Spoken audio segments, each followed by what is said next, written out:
within a lot of these health fields, specifically biohacking, but we're talking on the generality. We're talking, oh, fasting is good for everybody, or oh, this Right. diet is amazing for everybody, or this is how you need to do HIIT training. And the truth of the matter is that we're very, very different between men and women.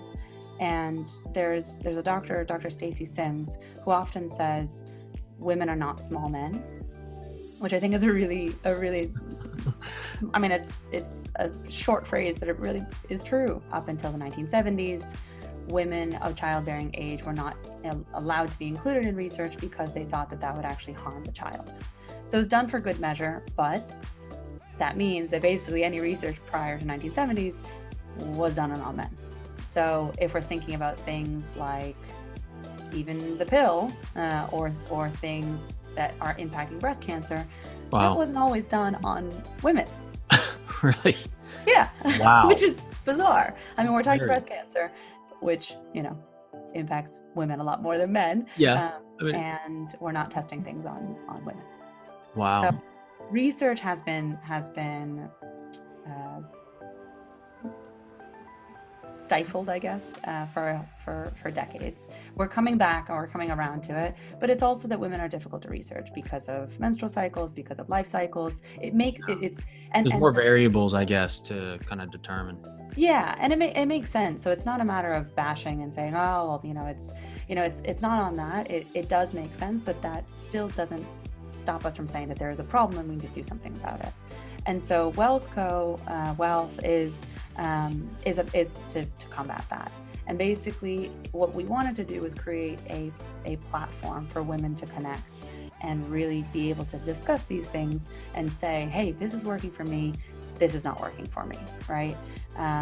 So opening up dialogue where a lot of the things that are within women's health right now, there really isn't a dialogue. Simple thing, menstrual cycle. It's still considered icky and weird and awkward, and I don't want to talk about it. And do you have one? Do you not have one? There's so many If women are uncomfortable talking about it, imagine how much men feel bad. Oh, I feel bad for you guys. Yeah, absolutely. Growing up, I never, even to mention the fact that you would hide it. You would hide the fact that this 1 week out of the month, you're not feeling well. I remember I have a brother and a father, right? And it was, oh yeah, I'm just going to go lie down. What? So think about that in and of itself. The fact that we're hiding this, or that we are so uncomfortable even to speak about it and to say, listen, my hormones are completely out of whack. Leave me alone. Like that. So I think part of it, I'm sorry for the noise. I think part of it is women are not small men. We are different between men and women. We know that there are differences. And just now are we getting to the point that, one, we're getting comfortable to even explain those differences, and then start to do experiments to test out these things. Right. Because I think, going full circle back to what I started saying about the research, unfortunately, it still takes a lot of time. And because of the way research is, it still behooves researchers to want to do and to be incentivized to do studies that involve both sexes. And so, right. It's difficult to come to a researcher and say, hey, listen, yeah, we should do research on women. You should, right? And they have limited funding. They're not really sure whether the XYZ is going to work on men and women, let alone just women, right. Let alone women of what? Childbearing age or perimenopause or menopause. Yeah.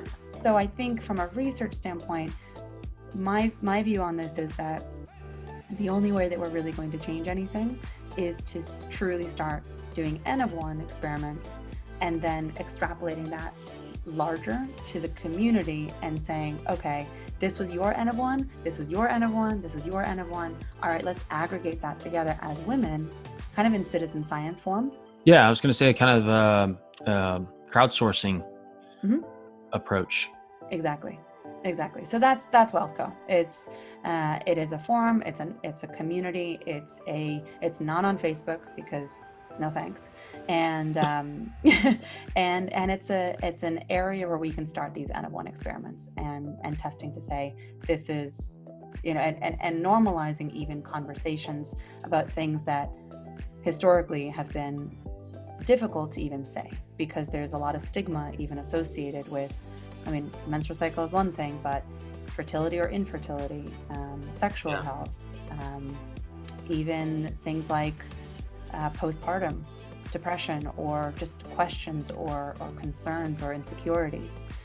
All of those things happen, and yet it's all done behind you feel like you're doing it on your own when it's really not. Yeah. Everybody else has similar feelings.